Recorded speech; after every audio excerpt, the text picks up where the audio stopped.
Yay! Good morning or afternoon or evening or whatever time it is for you. Sorry, I just scared my dog. I brought him today. I don't think you can see him. But I hope you guys are having a great day. I am having a great day. But here's the thing. I have been utterly captured by this thing that we are going to talk about today in a little bit. And I'm not even mad at being captured. I'm just confused. I need to investigate it a little bit. It's something that I never thought was possible, and yet here I am. I am captured. I can't say I was as captured as I was with this as the Oscars, which happened. I have to admit, I did not watch the Oscars. And then I saw that it was a 9% drop from last year of viewership, and I was like, I was among those 9% of people that did not watch the Oscars this year. I don't know exactly why I didn't, other than a lot of the nominees I hadn't seen. And so I feel like I can't exactly give you my thoughts in a great manner of like anything that you would ever care about because I don't exactly know what to say about it. I'm going to give my thoughts, but here's the thing. I didn't watch most of the films that were nominated, and I plan to now because I realized my mistake before, but it's whatever. I'm sorry. I'm so sorry. I'm sorry. Here's the thing. I do like some of the looks that were at the Oscars. If you haven't seen Emma Stone's look, absolutely beautiful. It was like a shimmery, glitter, silvery dress, and I heard it took like 600 hours to make. I can't remember who made it, so I apologize. That look was beautiful, absolutely beautiful. I feel like, yeah, Chanel had a lot of good looks. Am I a fashionista and know exactly how any of that works? No. But I do know that every time I was like, ooh, I like that look, especially on the men, Chanel was like there, killing it. Another look that I thought was interesting, and yeah, I sit there and I'm like, I just am not the fashion girl. I don't understand, but I understand you and I trust you and your vision and whatever you do, is Emma Chamberlain.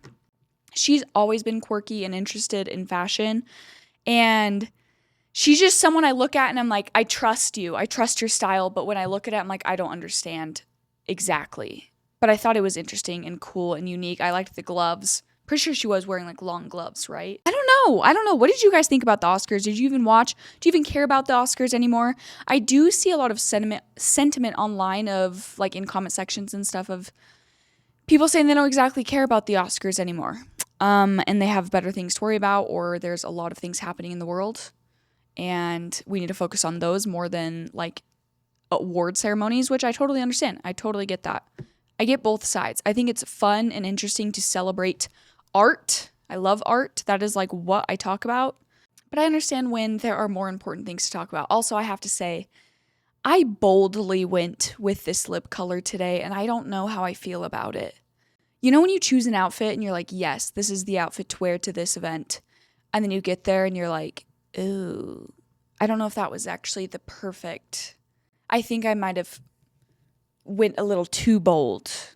I don't know. But at the same time, I'm like, wear whatever you want. If it makes you, if you were interested in it in the first place, then stay and remain interested and confident with it.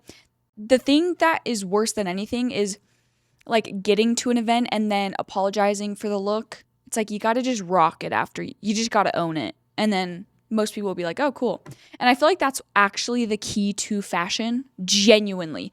Like when you look at the most odd looks at the Met Gala or any of these award ceremonies where people go like really hardcore into the fashion look and it's like very odd, but they're so confident on the red carpet, you look at them and you're like, okay, like I'll give you a pass because you feel that they have a vision and they're confident in their vision, and then it makes the look really cool. And I feel like a lot of fashion shows do the same thing. Like the models look so confident wearing the clothes. It's like the difference between letting clothes wear you versus you wearing clothes. Don't let the clothes wear you, no matter what you're wearing. So that's what I'm going to do with this bold lip. Anyways, something that like shocked me, but didn't really shock me about the Oscars was Sinners. How many nominations they got and how many awards they actually got. Oh my gosh, you need to go look up Michael B. Jordan eating In-N-Out with his Oscars sitting right here. It's actually incredible and iconic. And there's a lot of comments that were like, oh, leave this guy alone. Like, he just wants to eat his In-N-Out. And I'm like, he's got to know that that was a photo op. Like, he's got to be there wanting the attention, wanting people to publish that. Like, there's no way. And I sat there with jealousy because that is such a cool photo. Like, he's just like smiling, like eating, and his Oscar's just like right here, just like casually on an In-N-Out table. Someone like snags it. No, I'm just kidding. But Sinners was interesting to me. When I first watched it, I had a lot of people kind of hype it up.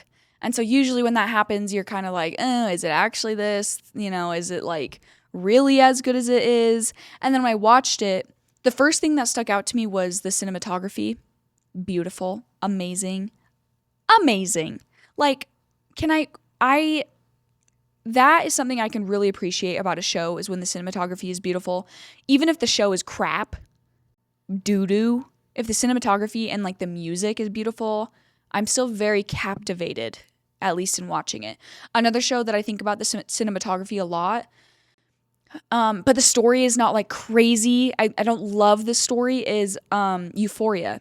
The Euphoria's soundtrack by The Labyrinth, which there's actually tea about that. If you haven't looked it up, you should go see what The Labyrinth posted. I'm curious what the backstory is about that. I don't really know.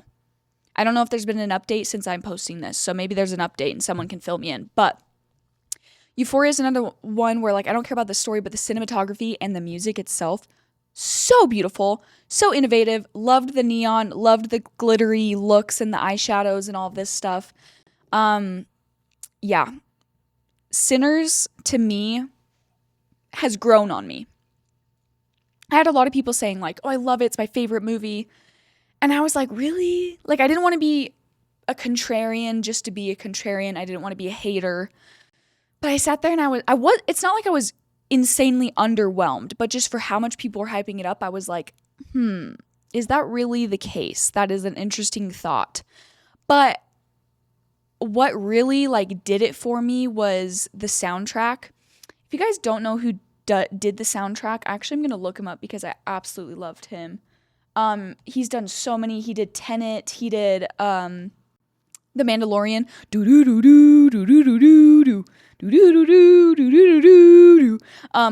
Ludwig Göransson. Ludwig Göransson. I hope I'm pronouncing that right. He has literally done so many, like, let's see. Main title for Star Wars, Oppenheimer. Oh my gosh, that soundtrack was so interesting and cool. Like I said, Sinners, all of that. He's just amazing. He really is. I simply feel like that is what pushed it over the edge. The music, the storyline was interesting. There's a lot of people that are hating on it that were like, oh, it just hates on white people again, and like, you know, it's too woke or whatever. But I don't view it as that. I view it as like one of those really fun historical fictions that like really, and I love lore. Like, I love lore of any kind, like myths and mythology and whatever. And so I love how it tied all of that together. I also am such a fan of bluegrass. I love that genre of music more than you know. Like, oh my gosh, the Steel Drivers. I know they're not fully bluegrass, but the Steel Drivers, if you haven't listened to them, you need to go listen to them, especially when Chris Stapleton was their vocalist. You guys all know that he's like one of my favorite vocalists of literally all time. I think he is, country singer or not, he is an amazing vocalist. Anyways, besides the point. I was kind of shocked at how much it won. But then when you think about the year of 2025, the year of 2025 and what other movies topped that, there was none, I don't think, in my opinion. So that made more sense to me why it got awards for this year of the Oscars. Anyways, I also say, like, I'm surprised about Marty Supreme. I feel like they did so, and I don't know how like the voting works with the Oscars. It's obviously like very tight-knit community. You have to get nominated and then have to get all these approvals, and then there's like a board or something like that. I saw a video about it, but I don't really know. But I was surprised about Marty Supreme. I feel like the movie was good. I liked the movie. I thought Timothée Chalamet did great in the movie.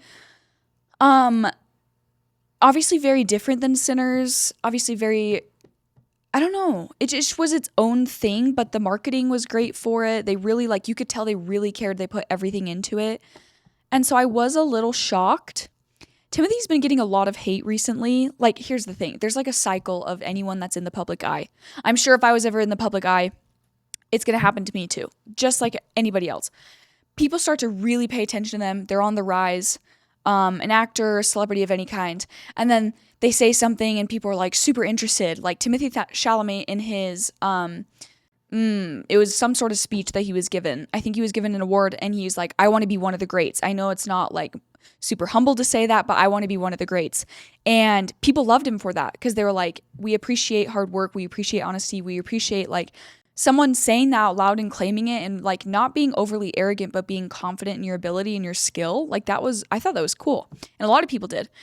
But then it's like he got so into the public eye and marketed so much, especially for Marty Supreme, played like this super arrogant guy in the movie and then played it for the marketing as well, which obviously I feel like distorts the human psyche with him, like the public perception of him, even if it's a character, which people really need to start separating actors from their characters and from their roles and from their jobs.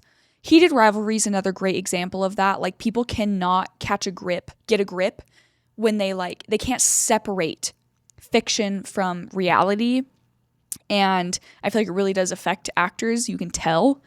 But Timothy said something about the opera, about how he wouldn't want to be in like a dying industry, the opera and the ballet, I believe, or the theater. And people hated on him and he got shit on at the Oscars. Conan O'Brien was talking about it. Like there was jokes made and then he didn't win anything. And I wonder if like his comments and his public perception like took that away from him. I don't know if it even could or if the votes were already casted for the Oscars, but I kind of wonder if that had something to do with it. But it's always the cycle of the celebrity. Like they'll say something, they get in the public eye, people start really adoring them and liking him, and then some sort of controversy is bound to happen, and then people absolutely hate on them. And then if they keep going, people will start to like him again, and then hate them, and then it's a whole thing, and it's a whole thing. Oh dang, I knew that was gonna happen. This just turned off my fish tank. They need to go to sleep. I took too long to get here. I love when the fish tank is actually on, but you win some, you lose some. Anyways, K-pop Demon Hunters. Wait, is that what it's called? Yeah, K-pop Demon Hunters, I'm pretty sure. I haven't seen it. I've seen so much stuff about it. They're like, their music, their soundtrack was really big. Everything was big, but I haven't seen it, and I'm sitting here like, maybe I really should watch that. Be part of the culture more. I hate being left out of things, but then when things get so overhyped, or I'm worried that they're going to be overhyped, then I get a little worried about it. And yeah, that's basically it. I'm ashamed I didn't watch more of the movies of the nominations beforehand. So sorry. Tell me what you guys think. Tell me if you guys think someone got snubbed from their award, or if you agree with the list of people that won. Tell me what you think about Sinners, the looks, etc., etc. The last thing I want to say about the Oscars is like, here's the thing. I feel like also I had heard it was kind of boring.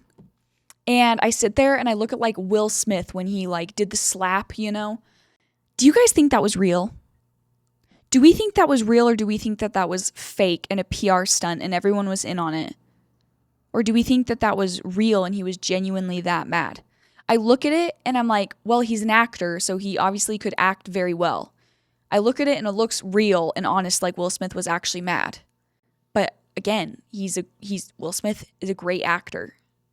So like I sit there. I think that with like relationships in Hollywood specifically, like if we're talking about like A-list celebrity relationships, I always feel like there's like mingling and meddling underneath the surface of like, oh, we should get together just because it would be good for PR. And like, even if you had no spark with them, like I feel like there's that happening, but maybe not. Maybe I'm just a skeptic at heart, and maybe I need to believe in people more. But it is Hollywood, and Hollywood, there's movie magic involved. Okay, now moving on to the cream of the crop. Now moving on to the main segment, the main thing I wanted to talk about. Fantasy girlies, book talk girlies, I have gotten captured by your tribe. I have gotten utterly captured by this book. I am not a reader. I talk all the time about how I have a book club and I try and read and I try and do all these things, and the book club keeps me accountable. But when I tell you, my sister has wanted me to read this book for like 6 years or more. I had no idea. I have never read a fantasy book, really. I don't think so. Even in school and stuff. Like, I think I read like historical fictions and stuff, but never the fantasy. She's wanted me to read this for so long, and I read it in like 3 days. I literally read 96% of the book in 3 days. I looked on Goodreads. I put in all of like my stats of what page I was in. I was freaking going. I was literally so captivated. It was like 1 a.m. I'm kicking my feet, giggling, reading about the freaking, I mean, these kids, like they're kids in the book, and I'm just sitting there reading and giggling and like looking over and hoping that my husband's quiet or asleep and I'm being quiet. And I'm just like, you have no idea. You have no idea what I'm experiencing right now for the first time ever. And I understand book talk now. I understand. So much so that like I was looking at the stats of book talk and fantasy, because I'm like, it can't be only me that has been in a chokehold with this fantasy book and other fantasy books. Like, I'm going to read more. And so I was looking at the stats of it, and it was talking about how romantasy and book talk is a huge driving force in like book sales, and how the subgenre helped increase the market share by 41.3% last year, aided by bestseller Fourth Wing from Rebecca Yarros. And I was like, of course. Like, I've been seeing it. I've been seeing it on TikTok. I've been seeing all this stuff, but like, I just didn't know until you know. You know, you don't know until you know. And I have to say right here, if you haven't read this book, you need to. There's parts of it where I'm like, oh, it's a little like cutesy, it's a little childish, a little like adolescent. But it's like, that's exactly what I needed. And I needed the fun and the humor. But then I will say that it got way more scary than I was expecting. Way more scary. And I'm going to give you a warning now. If you haven't read it, I'm going to talk about it a little more. And I want to give a warning of spoilers. Even if you listen to this or you skip, and there'll be timestamps below, I will try not do too many spoilers, but I think I might. Okay, so this is just your fair warning right now. Okay? Skip it to the next section. I love you. I have other episodes that you can go to. Or if you just never plan on reading this, that's totally fine too, and you can just hear my thoughts on this book, and then maybe it'll convince you to read it, okay? Okay? So, this book, I loved that the main protagonist was a girl. Now, does that really matter? No. But she's just so strong. Her name's, I always call her Selina, because there was a city I lived in that was named Selina, but her name is Selena Sardathion. She's an assassin. It starts out that she is in Endeavor. I'm going to pronounce all these wrong. She's in a prison, essentially, because she's an assassin and she killed a lot of people. And then this king that was evil, that's been overthrowing all the other factions of like the world, you know, threw her in jail. So it starts off that way. And then obviously she is approached by this guy in a black hood. And he grabs her, takes her to this place in the jail, and she meets the crown prince. And from there, he wants her to be his champion in this duel thing. And if she duels it out, she becomes the king's champion. And then in 4 years, she can be free. So that's like the whole kind of starting premise of the book. I knew from the very beginning there was going to be a love triangle, because all best fantasy stories are love triangles. Okay? I would say that this reminds me of the Vampire Diaries, the love triangle in that. Damon and Stefan. Damon is Kale. Kale. I always pronounce it like Kale. I don't know. And then Stefan is Dorian. Obviously, Dorian's a little more pompous and arrogant than Stefan, but like it gives me that same sort of vibe. And then, you know, Elena is the assassin in the story. And I just feel like that trope, women just love it, okay? I love Vampire Diaries. I've watched it like 3 times now. It's so good. I don't know. I haven't read like a true fantasy romantasy novel in a while. And that is another subgenre that's been like really skyrocketing, is not just fiction and fantasy, but romantasy, which kind of says something about the women. Women, I'm speaking to you. We need that in our lives. I feel like, I mean, there's a lot of reasons why I could think about myself and why I've been loving this so much, but it's like I just needed a break, you know? Like, I feel like I was reading a lot of self-help for a while, and I was listening to a lot of self-help podcasts like Modern Wisdom or Diary of a CEO or The Huberman Lab or, like, you know, all that stuff. And then I was reading the books that they were saying, and they were never fiction and they were never fantasy. And I do feel like there is stuff in fiction and fantasy. There's true lessons that you can gain that you won't be able to gain in such a beautiful, in-depth way through like self-help books. I feel like fantasy really gets looked down upon in like the health and wellness sphere, the productivity sphere of like, oh, if you're reading fantasy, you're not learning anything, you're not being productive. And I just think that that is so false. I think if you are able to understand storylines and the underlying lessons, and also being able to like visualize the worlds and the world building and everything that happens with that, like I feel like there's so much to be said about that. If I feel like my brain was still stretching. And I gotta say, this isn't, oh, here's the thing. My senior fantasy correspondent is calling about this, so we're going to talk to her. Hello? Hey, B, can you hear me? Yes, I can hear you. I hope that you can hear me and everyone can hear you. Yes, I can hear you, so hopefully it works. Oh my gosh. Okay, so you are live right now. I'm actually going to talk quieter so you can actually hear. Hold on one second. Okay. My question for you, Ella. This is my senior fantasy correspondent, is what I called you before I talked. I've literally been saying for so long that you've wanted me to read Throne of Glass. Like, how long has it been? What, Yes. 6 years or longer? Like 6 years, yep. Yeah. Oh my gosh. So, also talk as loud as you can, by the way, just because my mic is kind of stupid, but it's not your fault. Okay, I'll talk as loud as I can. Okay. So, first question I have for my senior fantasy correspondent is, I read 96% of this book in 3 days. I looked on Goodreads, and that is literally what I did. I could not stop. Is that normal? And why do you think that is? I think that is very normal for Throne of Glass especially. I think people pick it up, and sometimes it takes a second to get into it, especially fantasy. It can be confusing. There's a lot of world building. You don't know what they're talking about for the first, 10 chapters. And then once you get into it and you start getting it in the background and the character development, you just get sucked in completely.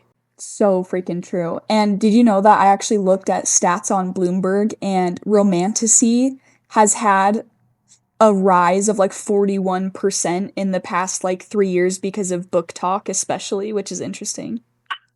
That's insane. That makes sense. Yeah. Okay, we are talking about Throne of Glass right now, obviously, because I read the first book in Throne of Glass's series. I first have a question for you. What is your favorite series of fantasy ever? Is it Throne of Glass? Yes. Top number 1, Throne of Glass. A lot of people who like Sarah J. Maas like ACOTAR. Mm-hmm. ACOTAR is blowing up right now too. You hear a lot more, I think, about ACOTAR on Book Talk, but personally, I love Throne of Glass. Why do you like Throne of Glass more than ACOTAR with not as many spoilers?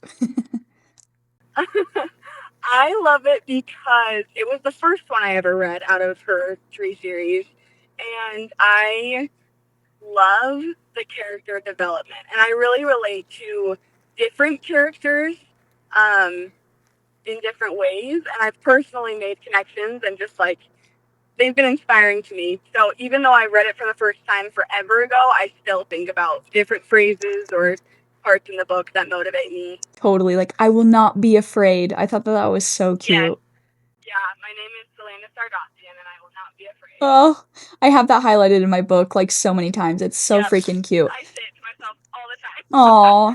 time. Okay. Now I'm gonna get into some spoilers. First, I want a hot take that you have about Throne of Glass Book 1. Is there a hot take that you have? Is there something that you would change about the first book? Or do you feel like it's absolutely perfect? I think it is a perfect intro for what it is to prepare you for what's to come. Mm-hmm. Totally. Without spoilers. No, you can say I spoilers here. think This is a spoiler warning, no, everybody. I cannot say spoilers because they will be a spoiler for you too. Oh, right. Please don't do that. Yeah, I won't. So I think it's a perfect setup for book one, but Right. nothing is the same by book 7 or whatever, however many books are. It just, everything changes into the best way possible, but you have no clue what you're getting yourself into right now. Right.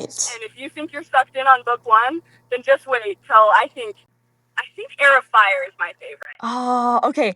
And you know that I literally already bought all of the rest of the books late at night. I literally, after I finished, I was like, I have to buy it. Okay.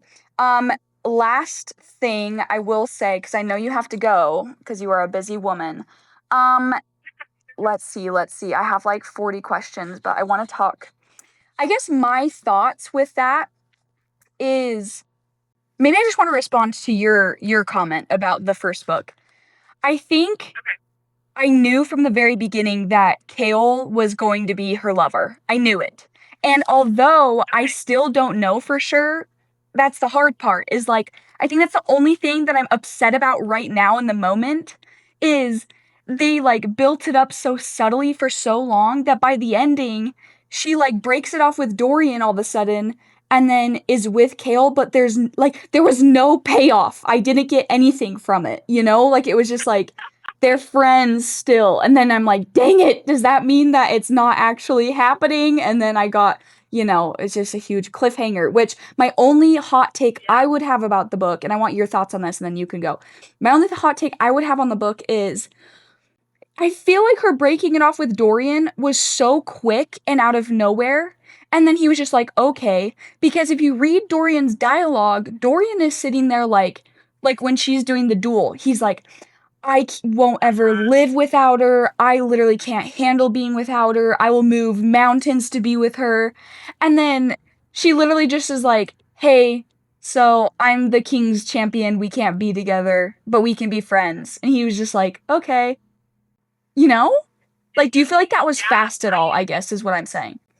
Yeah, I guess it does happen super fast. I feel like when I ended book 1, I started book 2 that same night. Oh, really?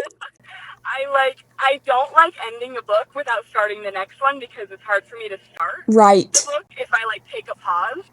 So I love like ending it and then starting the next one, and I just can't remember how it exactly ends and how the next one starts. Right. And I think I was just so involved that I like didn't even realize how quickly it happened. Mm-hmm. No, it was quick. Does that At make least sense? in my opinion, I feel like it was decently quick. Like there was Yeah, so many for sure. dialogue or like inner monologues where he was like, he's realizing he'll do anything and he's always thinking about her. Yeah, And then she's just like, hey, like we should just be friends. And then like you don't see him. And I was like, huh? yeah, But it's okay. that I know makes you have sense. to go. Is there any So parting I have thoughts? a question. Oh yeah. I'm curious what your thoughts are on either just different characters or if you have a favorite character. I'm just curious what your thoughts are because I haven't talked to you in a minute about Oh. it. My obviously I love Selena. She's adorable and Yeah, funny and cute. And I love that she's like the main girl. Um, I never really liked Dorian. I kept telling you that. Like I think he's nice and super cool. I think my one of my favorite characters out of nowhere was the Princess Nemhea. Nehemia. Yeah, Nehemia. Um, so like I was so worried she was evil, but then like she ended up being such a good friend and she was really cool and like still fighting for her stuff. She was like a random side character that ended up I really liked. Yes, I love Nehemia. She's awesome. Yeah. Yeah. But oh my gosh, okay, so my next book is coming literally tomorrow. So Okay. And have you finished it yet or no? yeah, I finished the The first first one? one, just the next one Okay. is coming because I think I'm reading Air of Fire. Wait, is No, that Crown of Midnight? Yep, that's it. Crown of Midnight, I think. Crown of Midnight, yeah. I'm doing it the author's Yeah. way. I'm pretty sure what she said to do. Right? Okay. Unless you have a different way to read it. There's like 3 different ways to read it. I read it normally, and then I went back later and read the prequel. But I think if I were to recommend, and how I've been telling other sisters to read it, is I think it's the first 2, and then the prequel. Yep. And then you move on. I think that's what the author says too. Yeah, I love that way. Okay. That's okay. Thank you so much, fantasy correspondent. I appreciate you. Good luck. I'm excited. Thank you. Okay, love you. Bye. Oh my gosh. See, she's a genius. And also, it is interesting if you don't know like Throne of Glass, there's different ways to read it because of the prequel. But I'm going off of what Sarah J. Maas says to do, which makes the most sense to me. I'm like, I feel like if the literal author says to read it a certain way, you should probably read it that way. I don't know. What do you guys think about it if you've read it? If you haven't read it, do you think we're all a bunch of quacks? I will say it's not, I wanted to say this earlier, like there's not like smut. Maybe there is in the next book or so. I don't know. I know ACOTAR, there is a lot of smut. At least that's what I've heard. I don't think it's bad. I just like, in all movies and in all TV shows and in all books, I personally believe that I don't mind like intimate scenes if it has to do with the story. If it has to do with like the love story. Now, would I want to see bare freaking nakedness? No. Hopefully I don't get demonetized. Maybe I'll bleep that out. Do I want to see bare skin all over everywhere? No. That's not like exactly my cup of tea, but I feel like that's in literally every single show and TV series ever now, which kind of sucks because I am in acting. And I feel like there's sometimes that it's just so unnecessary, genuinely so unnecessary to the story. So I feel like if there's books like that, I wouldn't like that. But my sister was saying like, no, it like is a part of the story. It's part of the love. It's not as graphic, but I don't know about the other series is. So yeah, let me know if I should read any other fantasy book. I've also been really curious to read gothic romance novels because of Wuthering Heights. I've heard Jane Eyre is around that same time. Bronte. It's the sister. And that's a really good book. So maybe after I dabble in fantasy and finish Throne of Glass, hopefully in record time, I will get into more of like a gothic romance phase. But don't quote me on that. Anyways, the last thing I did want to say is Noah Kahan is releasing his next album this coming April, I believe. We've been getting some good releases, y'all. Like good releases. And of course, I love him. And so maybe I'll wait to do my playlist until he has released his full album. But if you haven't listened to the single The Great Divide from his upcoming album, that's a really, really good one.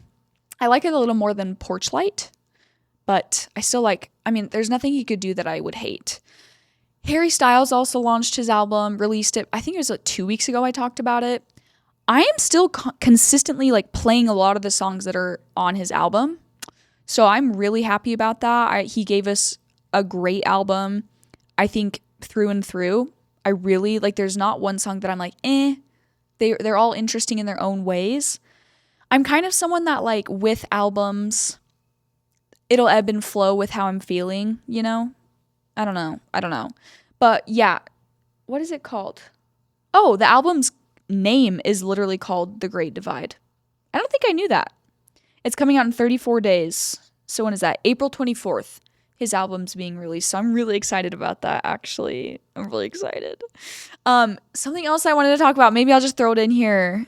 Do you want to? This is the last thing I kind of wanted to react to. This band has been absolutely everywhere on my algorithm all of a sudden. I don't know why. I don't know where they came from.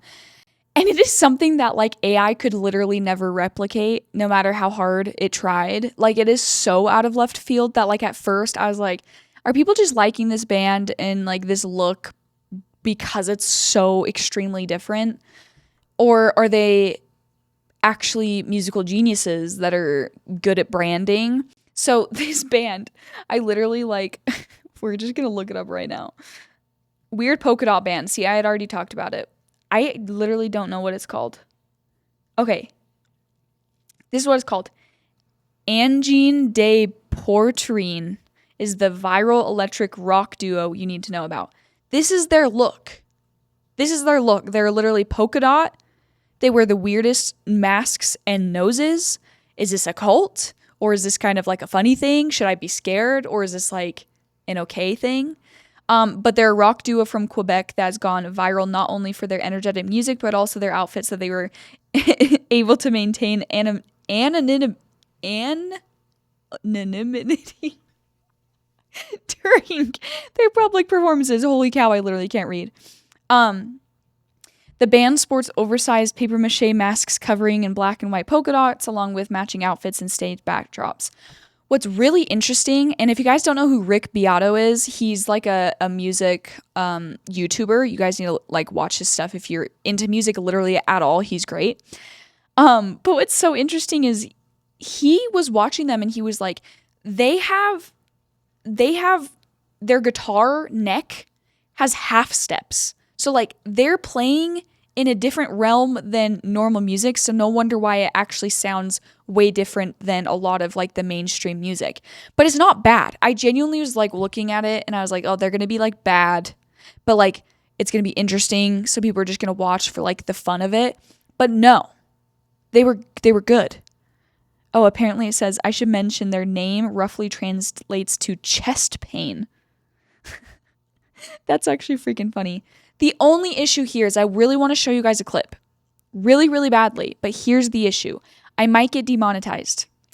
And if I do, I don't want to do that and get a copyright strike. So I'm going to try and play one, but I apologize. If this skips, then I will put the link down below to find them, or you need to just go watch it yourself. Especially the Rick Beato music video is great.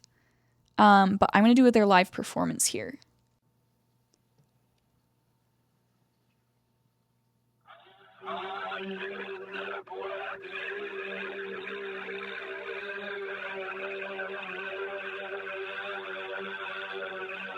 Wait, I'm kind of scared. Wait, should I be scared? Is this summoning demons or something?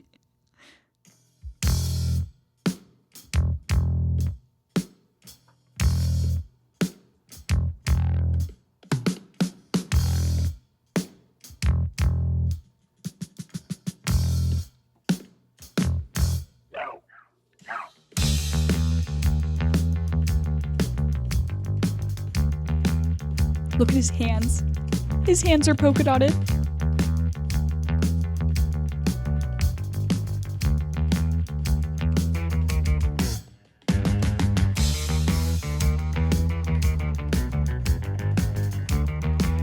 How can he play with his nose? I'm sorry, how can he play with his nose? How can they play with their masks? Like, you're looking at this and at first I was like, but they're talented. They're extremely talented.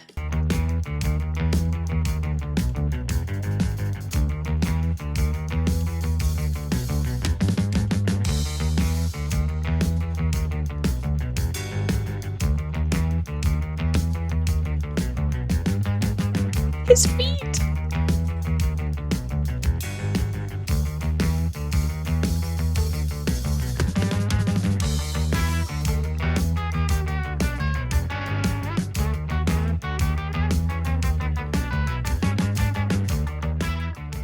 All right, that's enough. Here's the thing, I like it. Here's the thing, it's kind of catchy. Here's the thing, am I summoning demons while listening to this? Are they putting a spell on me? Why are they doing the scary triangle sign on their forehead? Why do they have it on their clothes? Why are they wearing masks? But he's also live mixing with his feet. So he's not only playing two guitar frets, or two guitars at once, he's mixing while they're blindfolded, basically. I mean, not blindfolded, but like they probably can barely see. Like that is so insanely impressive. Insanely impressive. I don't know. I need to find out more of their origins to see if there's like some bad juju there. I can't tell yet, but regardless, go check them out. There's so much good music out there. And they're getting their moment. Like, people are really, really interested in this band. I also feel like rock is coming back, which makes me so excited. I like rock music, especially because my father's a big rock fan. But I have to say, I was going to read a poem. I was going to read a poem to end this because I didn't know where to throw it in, and I just wanted to talk about it. But the thing is it is not fleshed out, and it is something I wrote, and it's like poem/essay. And so maybe that just breathes and lives on my Substack. So if you're not subscribed to my Substack, it's called The Bright Side. It's kind of behind the scenes thoughts, probably more like artistic thoughts I have that I don't say in my show. But yeah, that is it. I love you guys. I hope you have a great day and a great year and everything. Go outside and see the sun. It's springtime. It's starting to get warm a little bit, at least where I live. Go outside and see the sun. Schedule it in. I hope this brightened your day. And until next time, bye. Oh, do you want to see my dog, actually? Brody. Here, we'll say bye together. Brody, come here. Pick it up. Bye.